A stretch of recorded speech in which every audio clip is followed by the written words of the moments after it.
শেখ হাসিনা একজন সাজাপ্রাপ্ত আসামি।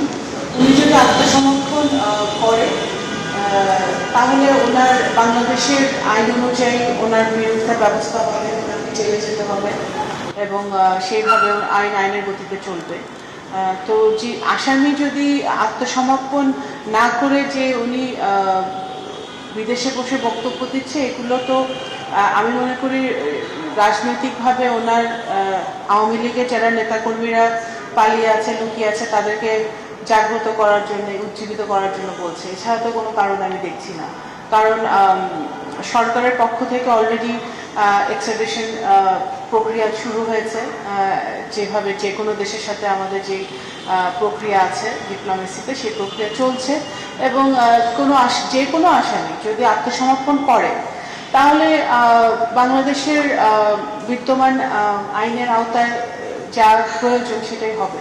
আমাদের চাইলে আমাদের যে হাইকমিশন আছে দিল্লিতে, সেখানে যে তিনি আত্মসমর্পণ করতে পারে, ডিপ্লোমেটিক ওয়েতে কোনো প্রক্রিয়া আছে যে তিনি হাইকমিশনে গেলে আত্মসমর্পণ করলো, তারপর তাকে জেলে যেতে হলো, বা সেখানকার লোকাল থানায় যাওয়ার, মানে এরকম প্রক্রিয়াটা আসলে। উনি কি ভারতের নাগরিক? তাহলে ওনার ওইখানে থানায় কি করবে না করবে তো ওনার ব্যাপার, সেটা আমাদের ব্যাপার না। এখন একজন আসামি সে কোথায় আত্মসমর্পণ করবে, কিভাবে করবে, সেটা একেবারেই ওনার ব্যাপার এবং সেটা আমাদের কোনো সরকারের কোনো এখানে সাবজেক্ট না। এবং সে বিদেশে বাংলাদেশের কোনো মিশনে আত্মসমর্পণ করুক বা বাংলাদেশে এসে আত্মসমর্পণ করুক, প্রক্রিয়া একই। ওনাকে জেলে যেতে হবে, ওনার যে সাজা সে সাজা ফেস করতে হবে। এই বক্তব্যের পরে আমরা কি আমাদের নতুন করে কোনো শুরু করলাম কিনা, প্রক্রিয়া শুরু করলাম কিনা নতুন করে, যেহেতু সে রয়টার্সের সাথে একটা, মানে এর আগে যতবারই বক্তব্য দিয়েছেন তার ফেসবুক পেজে। আমি কিন্তু আগেও বলেছি,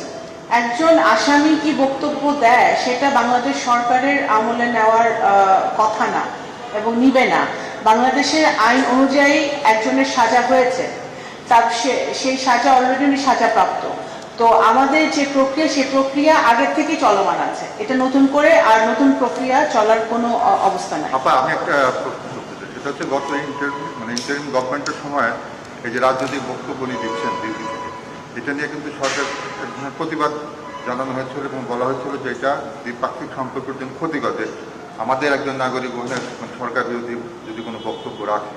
আপনারা কি এটা আবারও ভারতকে বলবেন কিনা যে এই ধরনের তৎপরতা যদি চালায় সেটা আমাদের বায়োলেটারাইজের জন্য ইফেক্টিভ, এটা ইম্প্যাক্ট করবে বা কোনো।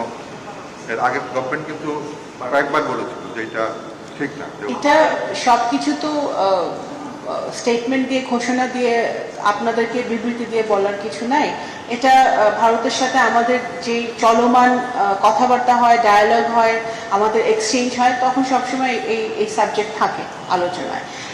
আর আমি তো আগেই বলেছি যে একজন আসামি যদি দেশের বাইরে থাকে, তার সে আত্মসমর্পণ করুক বা না করুক, তার জন্য বিচার একই হবে। এবং আমাদের যে প্রক্রিয়া সরকার থেকে চলছে, পররাষ্ট্র এবং স্বরাষ্ট্র মন্ত্রণালয় সহ যে প্রক্রিয়া চলছে, সেই প্রক্রিয়া